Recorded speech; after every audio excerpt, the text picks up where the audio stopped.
Il y a des villes saintes, une ville lumière, une ville éternelle et une ville phénix, Varsovie. Pour ceux qui ont vécu la dernière guerre mondiale, son nom n'est pas le premier sur la liste des villes captives où Vienne et Prague le précèdent. Mais il est le premier à s'y inscrire en lettres rouges, rouge passif, rouge martyr, rouge brasier, rouge sang.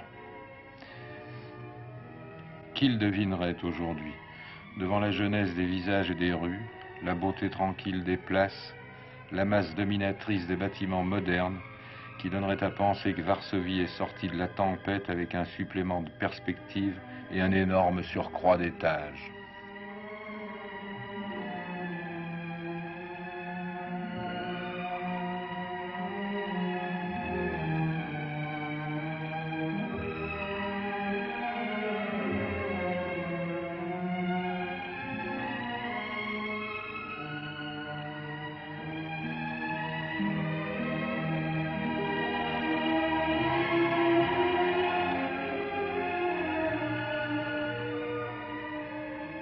Et pourtant, quelle ville a plus souffert? C'est ici que la guerre a cessé d'être une partie d'escrime diplomatique entre la massue d'Hitler et le parapluie de M. Chamberlain pour devenir la guerre totale, celle qui ne voit sur la terre que des objectifs militaires et qui tue indistinctement le civil et le militaire.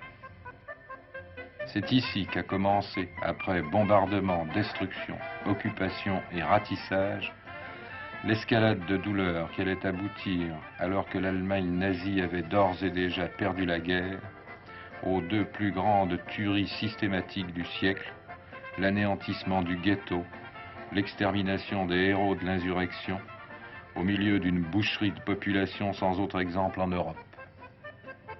Des chiffres? À quoi bon? À Varsovie, le tombeau du soldat inconnu pourrait être un monument aux civils inconnus.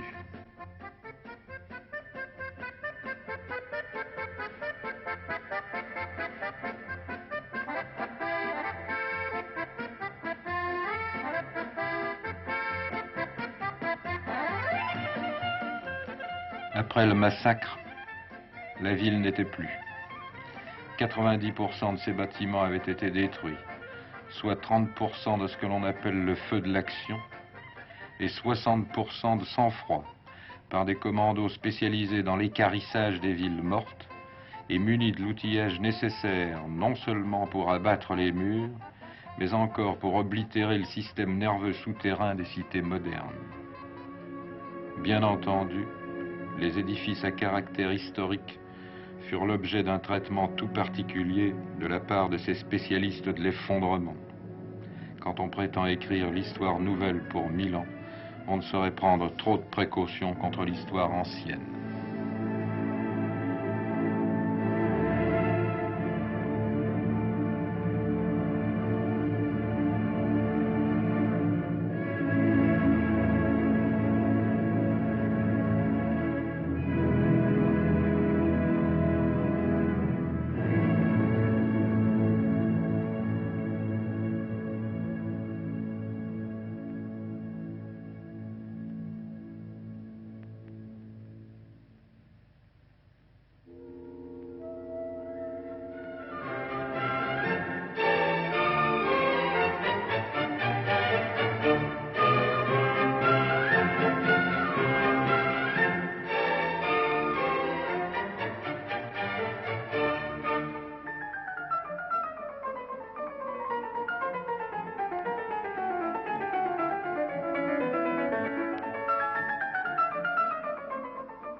Et puis la vie est revenue.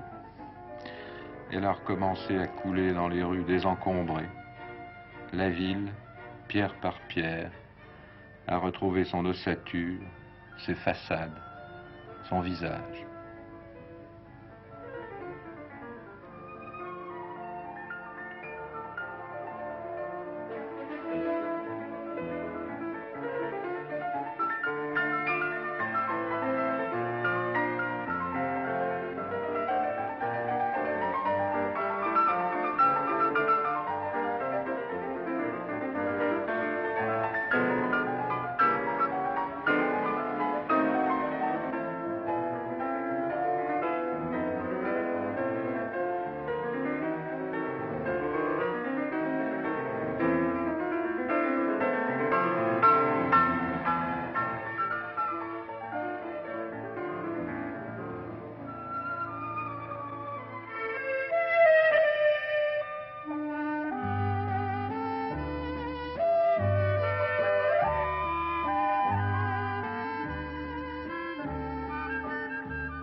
dans cette ville revenue lentement à la lumière et qui a renoncé à compter ses morts, que voulez-vous que joue la troupe du Théâtre National si ce n'est un mystère médiéval sur le thème de la résurrection?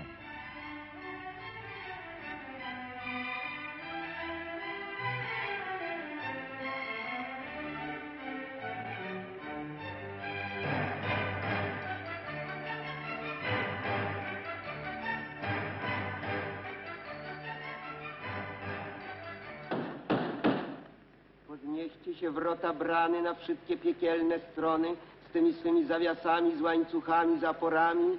Wnidzie przez was król wszej chwały, powala wasze wały. Jak ci chara ta potwara? Jezus nie idzie do piekła.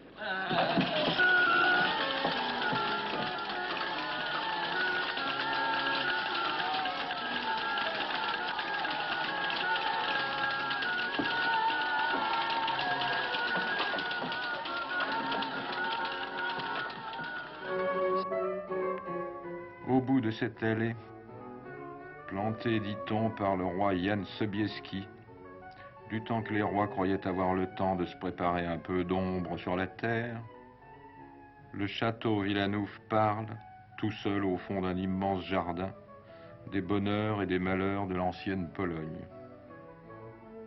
Dans les grandes salles du palais transformé en musée, on croit entendre résonner le pas impatient de Napoléon, tandis que se glisse entre les arbres l'image légère et fugitive de Marie Walewska.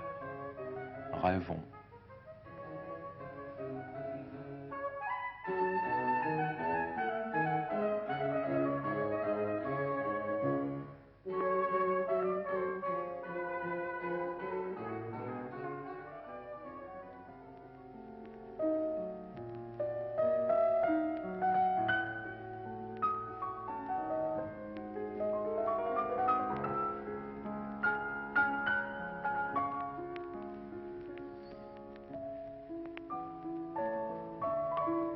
Et rêvons encore dans le parc des Wajinki, tracé par les maîtres jardiniers du roi Stanislas Auguste Poniatowski, protecteur des arts et des jolies femmes.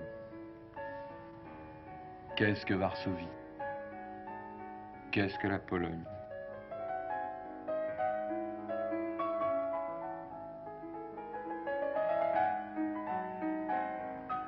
La réponse nous sera peut-être donnée par ce piano lointain.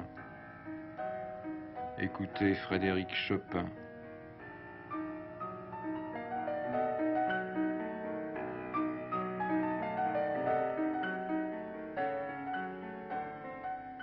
C'est non loin de là, dans cette maison, qu'il a écrit ses premières œuvres, atteint déjà par cette maladie mortelle qu'on appelle le génie. C'est là que l'on a entendu pour la première fois, égrenées dans la brume, ces quelques notes mélancoliques qui ne sortiront plus de la mémoire des hommes.